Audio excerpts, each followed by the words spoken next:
Você citou, Elio, o aspecto tático.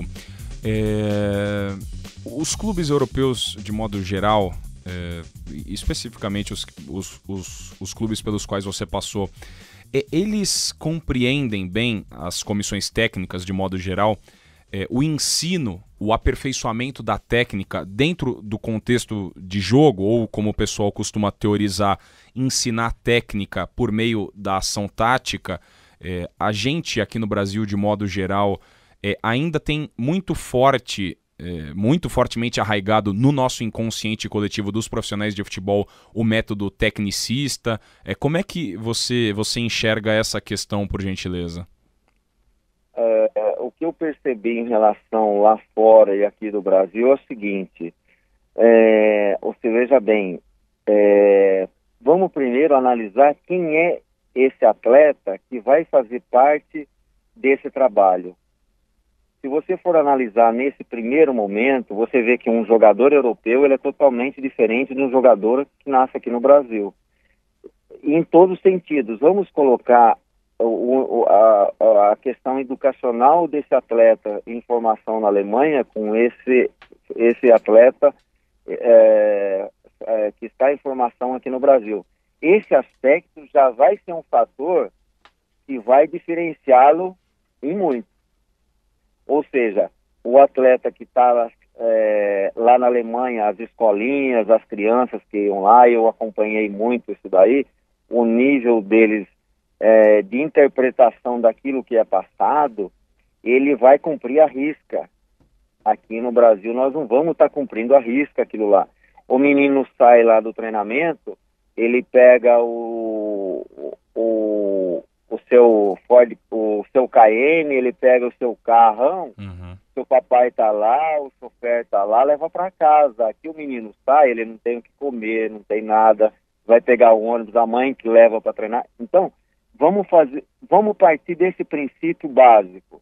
Quando esse atleta já chega no profissional, logicamente que o seu entendimento vai ser diferente. E aí, o que eu percebo que no Brasil nós temos que trabalhar coletivos.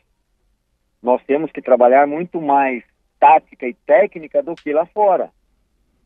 Porque taticamente lá fora, aquele atleta que chegou no profissional, ele sabe exatamente o que ele vai fazer. Tanto é que, tanto treinador francês, treinador alemão, treinador holandês e treinador turco, eu não... somente na Turquia eu vi alguns coletivos. Na Alemanha não vi nenhum coletivo. Na França não vi nenhum coletivo. E na Holanda não vi nenhum coletivo. O treinador simplesmente chegava lá com uma lousa simples e falava, eu quero isso por causa do jogo desse hoje, e realmente os caras cumpriam tudo certinho e acontecia.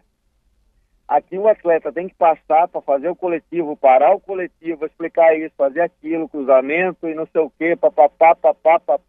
Uma série de coisas, uma série de elementos são treináveis aqui no Brasil, onde não são treináveis lá, porque eles já sabem o que vão fazer. Então existe essa diferença muito grande. Em relação também a esse menino que eu falei para você, que a formação é totalmente diferente. Assim como aqueles que dirigem aqui no Brasil são totalmente diferentes dos técnicos lá de fora, assim como o preparador físico, etc. Só para você ter uma noção, a formação na Alemanha ou na França, para o cara ser treinador lá, ele tem que passar por muito estudo, muito treinamento prático, e até ele receber uma autorização da Federação Francesa para ele exercer a profissão. Aqui no Brasil, você sabe que não ocorre isso. Aí veio pelo Conselho da Educação Física para dar simples autorização para o cara ser treinador, porque ele foi jogador, ele tem espírito de liderança e tal. E não é por aí, você sabe disso. Tem a questão da qualificação dos profissionais de campo, que acaba se refletindo na formação de novos atletas, né? Com certeza, na formação de novos atletas e também na forma com que eles conduzem essa formação dos atletas. Sem dúvida. se você acompanhar só para você ter uma noção, o profissional da França, ele bate o cartão 7 horas da manhã, ele trabalha com sub-15 às 8, com a sub-16 às 9, com a sub-17 às 10, e ele consegue dar conta de tudo. Aqui no Brasil totalmente diferente. São aquelas licenças, né? São aquelas licenças que as federações nacionais vão desenvolvendo para o treinador passo a passo, né? Paulatinamente subindo de qualificação. E esse processo todo é integrado com o que a UEFA pensa de futebol, né? Então, as federações estão todas vinculadas ao que a UEFA pensa de futebol, né? Em relação à formação. Você tem toda a razão. E outra coisa, isso é cobrado.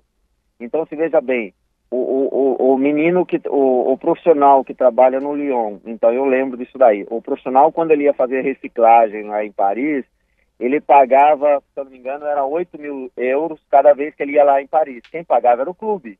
Com certeza a federação está ganhando, mas ela está fornecendo essa informação que no futuro ele vai ter entre aspas, um brevet para estar atuando. Uhum. Mas, ao mesmo tempo, ela está tendo um retorno dela, o clube está qualificando o profissional, e o resultado é que a base ou a formação da França, ela é totalmente diferente da nossa aqui, em todos os aspectos. É interessante a gente estar no dia a dia lá vendo essas coisas, sabe? Entendi. E, Elio, se eu te fizesse uma pergunta, para você, o que é um jogador de futebol inteligente? Você conseguiria me responder de maneira geral? Eu acredito que o jogador inteligente é aquele que vai, no determinado momento, não só que é solicitado, mas ele vai conseguir fazer o mais rápido possível se adaptar àquela situação.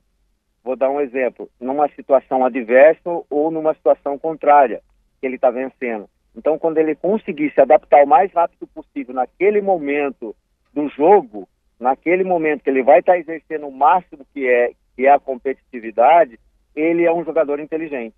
Uhum. Tá? Você falou, por exemplo, você citou o Douglas e citou o Araújo, o Martinez, enfim, o Alessandro, jogadores mais experientes. Existe um limite, um limiar para o jogador se desenvolver nesse sentido?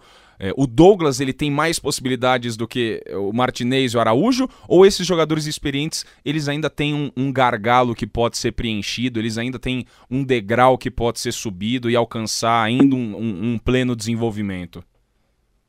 Eu acredito que, em virtude da competitividade que exige o futebol, eles sempre vão ter a acrescentar alguma coisa.